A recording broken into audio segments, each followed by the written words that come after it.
వరదలకు నష్టపోయిన ప్రతి ఎకరా పంటకు 30,000 నష్టపరిహారం ఇవ్వాలి.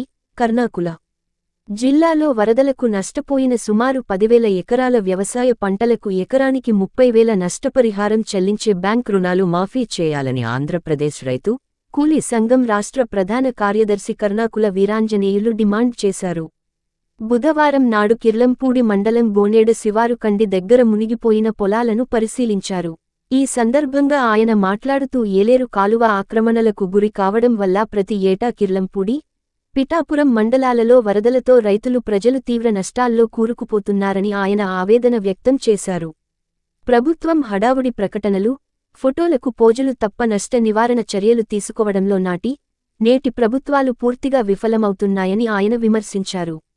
వరదలకు ఇల్లు కోల్పోయిన ప్రజలకు పక్కా గృహాలు కట్టించి 6 నెలల వరకు జీవనభృతి కల్పించాలని ఆయన డిమాండ్ చేశారు. ఈ కార్యక్రమంలో జిల్లా ప్రధాన కార్యదర్శి బి. రమేష్, డాన్ శ్రీను, కానూరి సత్తిబాబు, గోనేడ రైతులు తదితరులు పాల్గొన్నారు.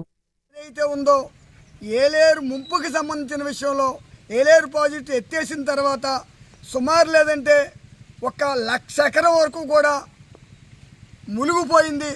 ఒక ఎకరం కంటికి 30,000, 35,000 కూడా పెట్టుబడి పెట్టారు.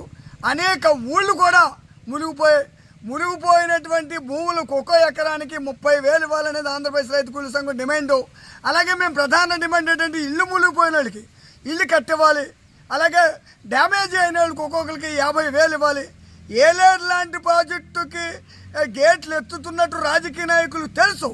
అయినప్పటికీ కూడా జాగ్రత్తలు తీసుకోవడంలో ప్రభుత్వం ఘోరంగా విఫలమైంది.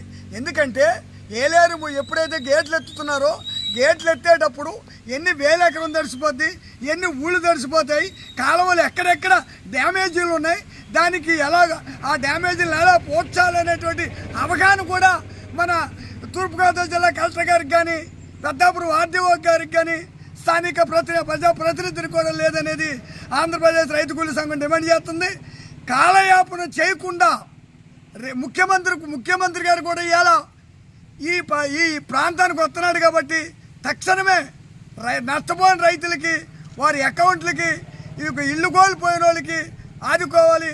అలాగే ఈ ప్రాంతంలో ఈ బ్యాంకుల్లో తీసుకున్నటువంటి లోన్లన్నీ కూడా రద్దు చేయాలని కేంద్ర రాష్ట్ర ప్రభుత్వాల్ని తక్షణమే మేము డిమాండ్ చేస్తున్నాం. ఈ రాష్ట్రంలో వచ్చినటువంటి ఈ వరద జాతీయ విపత్తుగా ప్రకటించినప్పుడే 1,000 కోట్లు వస్తే తప్పితే రావు. నిన్న కూడా విజయవాడలో పర్యటించాం. విజయవాడకి 6,000 కోట్లు, 3,000 కోట్లు కాదు 10,000 కోట్లు డిమాండ్ చేశాం. అది బుడమేరు. ఆ బుడమేరు మొత్తం ప్రాంతాల వారీగా కృష్ణా జిల్లా అన్ని జిల్లాలను ముంచేసింది. ఏలేరు ఇక్కడ ముంచేసింది. కాబట్టి మా డిమాండ్ తక్షణమే అమలు చేయాలని ఆంధ్రప్రదేశ్ రైతులు డిమాండ్ చేస్తుంది. లేకపోతే దశల వారి ఉద్యమం చేస్తామని సందర్భంగా తెలియజేసుకుంటున్నాం.